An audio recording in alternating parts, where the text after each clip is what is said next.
Mandya press ಕ್ಲಬ್ನಲ್ಲಿ ನಡೆದ ಸುದ್ದಿಗೋಷ್ಠಿಯಲ್ಲಿ ರಾಷ್ಟ್ರೀಯ ಮಾನವ ಹಕ್ಕುಗಳ ಪುರುಷರ ಹಿತರಕ್ಷಣಾ ಟ್ರಸ್ಟ್ನ ಸಂಸ್ಥಾಪಕ ಅಧ್ಯಕ್ಷೆ ರಜನಿ ರಾಜ್ ಸುದ್ದಿಗೋಷ್ಠಿಯಲ್ಲಿ ಮಾತನಾಡಿ, ಪುರುಷ ಮಹಿಳೆಯರ ನಡುವೆ ಸಾಮರಸ್ಯ ಉಂಟು ಮಾಡಿ ಇಬ್ಬರ ಭಾವನೆಗಳಿಗೆ ಪರಸ್ಪರ ಗೌರವ ನೀಡುವಂತೆ ಮನವರಿಕೆ ಮಾಡುವುದು, ಸುಖ ಸಂಸಾರ ನಡೆಸಿ ಉತ್ತಮ ಜೀವನ ಕಲ್ಪಿಸುವುದು ಈ ಸಂಸ್ಥೆಯ ಉದ್ದೇಶವಾಗಿದೆ ಎಂದರು.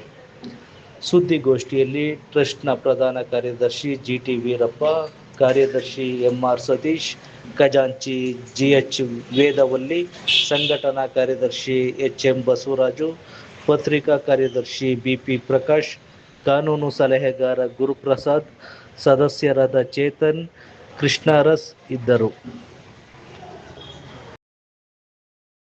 ಗಂಡ ಹೆಂಡತಿನ ನಾವು ದೂರ ಮಾಡೋದಿಲ್ಲ.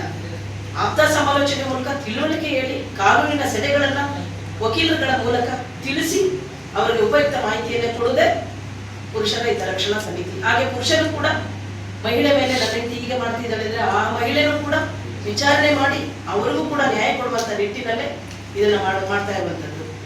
ಈಗ ನಮ್ಮ ಸಮಿತಿಯಲ್ಲಿ ಎಲ್ಲಾ ಜಿಲ್ಲೆಯಿಂದಲೂ ಕಾನೂನಾತ್ಮಕವಾಗಿ ವಕೀಲರುಗಳನ್ನ ತಗೊಳ್ತಾ ಇದ್ದೀವಿ. ಮಹಿಳೆಯರಿಂದ ಕೆಲವೊಂದು ಮಹಿಳೆಯರಿಂದ ದೌರ್ಜನ್ಯಕ್ಕೊಳಗಾಗಿ ಇವತ್ತು ಸೂಸೈಡ್ ಮಾಡ್ಕೊಳ್ತಕ್ಕಂಥ ಪ್ರಕರಣಗಳಾಗಿದೆ. ಇವತ್ತು ಇತ್ತೀಚೆಗೆ ಒಬ್ಬರು ನ್ಯಾಯಾಧೀಶರು ಅವರ ಹೆಂಡತಿಯಿಂದ ಮನನೊಂದು ಅವರು ಹ್ಯಾಂಗ್ ಮಾಡ್ಕೊಂಡು ನೇಣು ಹಾಕೊಂಡು ಒಬ್ಬ ನ್ಯಾಯಮೂರ್ತಿಗಳೇ ಇವತ್ತು ದಿವಸ ಈ ನಾಡಿನಲ್ಲಿ ತೀರೋಗಿದ್ದಾರೆ. ಹಾಗಾಗಿ ಸಾಕಷ್ಟು ಕಡೆ ಮಾಧ್ಯಮ ಮಿತ್ರರ ಮೇಲೂ ದೌರ್ಜನ್ಯ ಆಗಿದೆ, ವಕೀಲರುಗಳ ಮೇಲಾಗಿದೆ, ನ್ಯಾಯಾಧೀಶಗಳ ಮೇಲಾಗಿದೆ, ಎಲ್ಲ ವರ್ಗಗಳ ಪುರುಷರ ಮೇಲೆ ದೌರ್ಜನ್ಯ ಆಗ್ತಾ ಇದೆ. ಹಾಗಾಗಿ ಯಾವುದೇ ಆದ್ರೂ ಅಂತ ಸಂದರ್ಭದಲ್ಲಿ ನಮ್ಮ ಹಿತರಕ್ಷಣಾ ಸಮಿತಿಗೆ ಬಂದರೆ ನಾವು ಕೌನ್ಸಿಲಿಂಗ್ ಮಾಡ್ತಕ್ಕಂಥದ್ದು, ಅವ್ರಿಗೆ ವಿಶೇಷ ಕಾನೂನು ಅಡಿಯಲ್ಲಿ ಅವರಿಗೆ ರಕ್ಷಣೆ ಕೊಡ್ತಕ್ಕಂಥ ಒಂದು ಸೇವೆಯನ್ನು ಮಾಡ್ತಕ್ಕಂಥದ್ದು ನಮ್ಮ ಎಲ್ಲ ಈ ಟ್ರಸ್ಟ್ಗಳ ಉದ್ದೇಶ ಆಗಿದೆ.